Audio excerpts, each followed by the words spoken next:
क्या कभी आपके साथ ऐसा हुआ है कि किसी ने आपकी अच्छाई का फायदा उठाया हो और फिर वही चाल आखिर में उसी पर उलटी पड़ गई हो? मेरे साथ हुआ था और आज मैं वो कहानी सुनाना चाहती हूँ। खेल उसके तरीके से शुरू हुआ था, लेकिन खत्म मेरे रूल्स पर हुआ।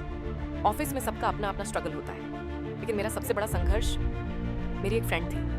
नाम था उसका नेहा।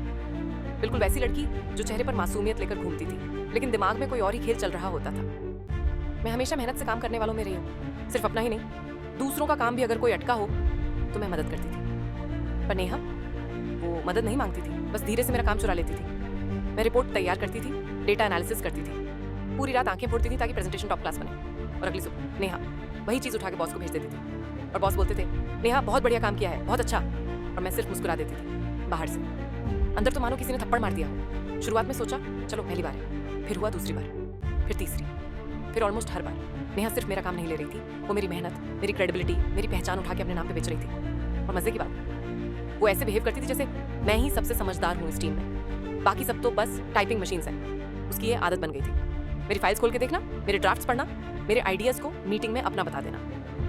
कई बार तो मैंने अपनी प्रेजेंटेशन उसे दिखा दी, सिर्फ ये सोचकर कि चलो टीम प्लेयर बनते हैं, पर वो मेरी अच्छाई को मजाक समझ बैठी। लेकिन एक दिन ऐसा आया जब अंदर से आवाज़ आई, अब बहुत हो गया, ये जो मजा वो ले रही है ना, इससे अब इसका हिसाब देना होगा।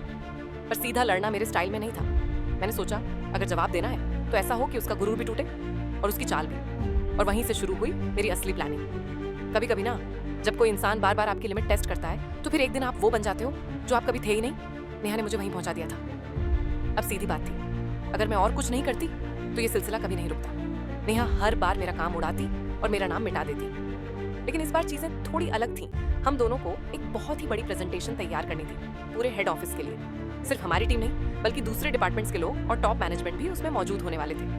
अब मैं जानती थी कि नेहा जरूर मेरी तैयारी पर नजर रखेगी। वो मेरी पुरानी फाइलें खोलेगी, मेरे ड्राफ्ट्स चुराएगी और अपना नाम चिपका देगी, जैसे हमेशा करती आई थी। तो इस बार मैंने एक चाल चली, मैंने एक फेक प्रेजेंटेशन बनाया। सच में पूरी रात बैठकर ऐसी स्लाइड्स बनाई जो ऊपर से तो एकदम प्रीमियम लगे, पर अंदर से पूरी तरह खोखली हो। डाटा फेक, लॉजिक आधा अधूरा, ग्राफ ऐसे जैसे किसी स्कूल प्रोजेक्ट में बनाए हो। और वो फेक फाइल मैंने ऐसे ही अपने लैपटॉप पर छोड़ दी, मीटिंग से ठीक एक दिन पहले। मैंने देखा भी नहीं, लेकिन मुझे पता था वो देखेगी। उसका दिमाग ऐसा था जैसे चोरी करने के लिए ट्रेनिंग किया गया हो, और जैसे मैंने सोचा था वैसे ही हुआ।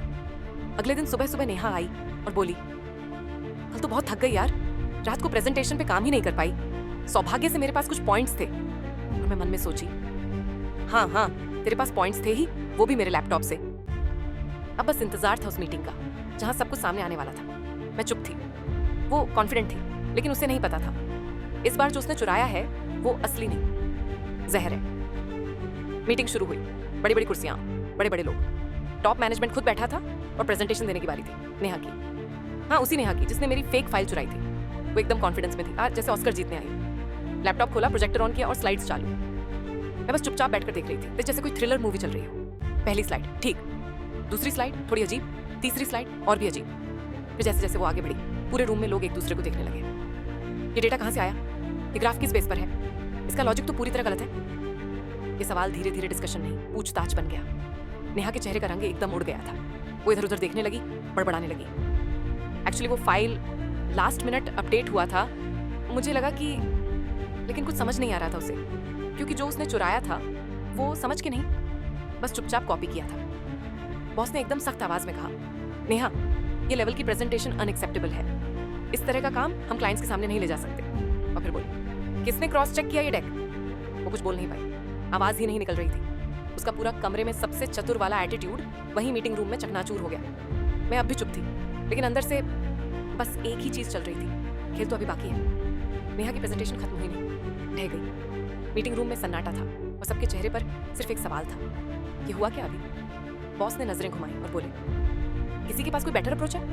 मैंने हाथ उठाया, बहुत कैजुअली, ना घमंड ना डर, बस तैयारी थी और भरोसा खुद पर। मेरे पास एक ऑल्टरनेट वर्जन है, मैंने काम लिखा।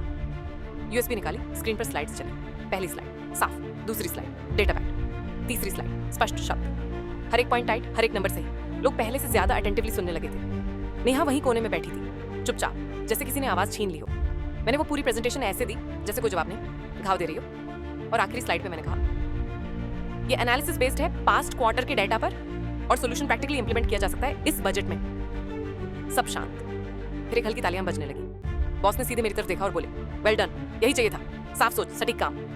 फिर नेहा की तरफ देखा, नेक्स्ट टाइम सिर्फ दिखावा नहीं, गहराई लेकर आओ। उसके बाद नेहा ने कुछ हफ्तों तक किसी का काम नहीं छुआ, ना कॉपी किया, ना घूमा मेरे डेस्क के आसपास। और मैं, अब जब मीटिंग होती है ना, तो नेहा भी पहले मेरी तरफ देखती है, ये सोचने के लिए कि इस बार क्या प्लान कर रही होगी। जो हमेशा परछाई बन के पीछे चलती थी, उसे एक ही चाल में उसकी जगह दिखा दी।